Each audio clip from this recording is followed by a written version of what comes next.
ఈరోజు మన వీడియో వచ్చేసి బోడకాకరకాయ కూర అయితే చేస్తున్నాను. ఇదైతే ఇప్పుడు దొరుకుతుంది, సీజన్లో దొరుకుతుంది. దొరికినప్పుడే మనమైతే ఒక 4-5 సార్లు వండుకోవాలి. నేనైతే పావు కేజీ తెచ్చాను. మాకైతే చాలా రేట్ ఉంది. పావు కేజీ 100 రూపీస్. మీ ఊర్లో ఎట్లా ఉందో కామెంట్ బాక్స్లో కామెంట్ అయితే చేయండి. ఇన్నైతే వేడైంది, ఆయిల్ అయితే వేస్తున్నా. పోపు గింజలు అయితే వేసుకుందాము. కొంచెం కరివేపాకు, కొంచెం ఉల్లిపాయ, కొంచెం మీడియం సైజ్ ఉల్లిపాయ అయితే తీసుకున్నాము. పులుసులో నువ్వుల పొడి అయితే వేస్తున్నాం కదా, ముందుగానే నువ్వులు అయితే వేయించి పెట్టుకున్నాను. ఇప్పుడు మిక్సీకి అయితే పట్టుకుందాము. ముక్కలు అయితే బాగా వేగిపోయాయి. ఇప్పుడు కాకరకాయ ముక్కలు అయితే వేసుకుందాము. ఉప్పు వేసి అయితే బాగా కడిగాను కాకరకాయ ముక్కల్ని. అయితే అల్లం పసుపు పోపులో వేయనండి. ముక్కలు వేగిన తర్వాతనే ప్రతి కూర, ఏ కూర వేసినా కూడా ముక్కలు వేగిన తర్వాతనే అల్లం పసుపు అయితే వేస్తాను. కొన్ని కర్రీస్కి మాత్రం పోపులో వేస్తాను అల్లం పసుపు. అదేంటి ఇందులో అల్లం పసుపు వేయలేదు ఏంటి అని మీరు అందరూ అనుకుంటారు కదా. ఈ ముక్క వేగిన తర్వాత అల్లం పసుపు అయితే వేస్తాను. నేనైతే ఇలానే చేస్తాను కర్రీస్. మీకు నచ్చితే కనుక మీరు పోపులోనే వేసుకోవచ్చు అల్లం పసుపు. కాకరకాయ ముక్క బాగా వేగింది, పచ్చివాసన అంతా పోయింది. కొంచెం అల్లం, కొంచెం పసుపు ఇలా కలిపేద్దాము.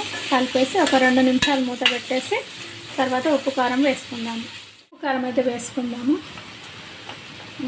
2 స్పూన్ల ఉప్పు అయితే వేసాను. మళ్ళీ సరిపోకపోతే నేను చూసుకొని మళ్ళీ వేస్తాను. నువ్వుల పొడి మనం చింతపులుసు అయితే వేస్తున్నాం కదా, కొంచెం కారం అయితే ఎక్కువగానే వేస్తాను. ఒక 5 స్పూన్లు అయితే వేస్తాను. బెల్లం కూడా వేస్తా కాబట్టి కొంచెం ఉప్పు కారం అయితే ఎక్కువగానే వేసాను. మనం నువ్వుల పొడి వేసి చింతపులుసు పోస్తే ఉప్పు కారం అయితే ఏముండదు.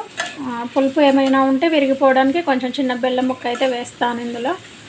ఇది కొంచెం ఉడికిన తర్వాత చింతపులుసు అయితే వేసుకుంటాం. చింతపులుసు అయితే వేసుకుందాము. పులుసు కొంచెం చిక్కగా ఉంది కదా, ఇంకొంచెం వాటర్ అయితే వేస్తాను.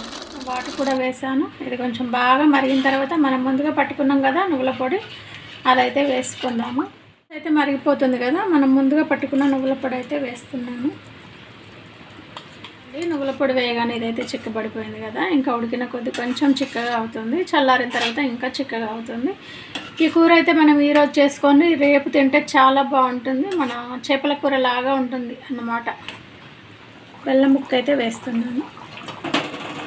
కూర అయితే రెడీ అయిపోయింది. చివరిగా కొత్తిమీర అయితే వేద్దాము. బోడకాకరకాయ పులుసే కాకుండా టమాటాతో కూడా చాలా బాగుంటుంది. ఇంకోసారి తెచ్చుకున్నప్పుడు టమాటా కూడా చేద్దాము. మా తెలంగాణలో అయితే దీన్ని బోడకాకరకాయ అంటాము, చాలామంది ఆకాకరకాయ అంటారు. మీ ఊర్లో మీరేమంటారో కామెంట్ బాక్స్లో కామెంట్ చేయండి. ఈ వీడియో కనుక మీకు నచ్చినట్లయితే please like, share, subscribe. Thank you.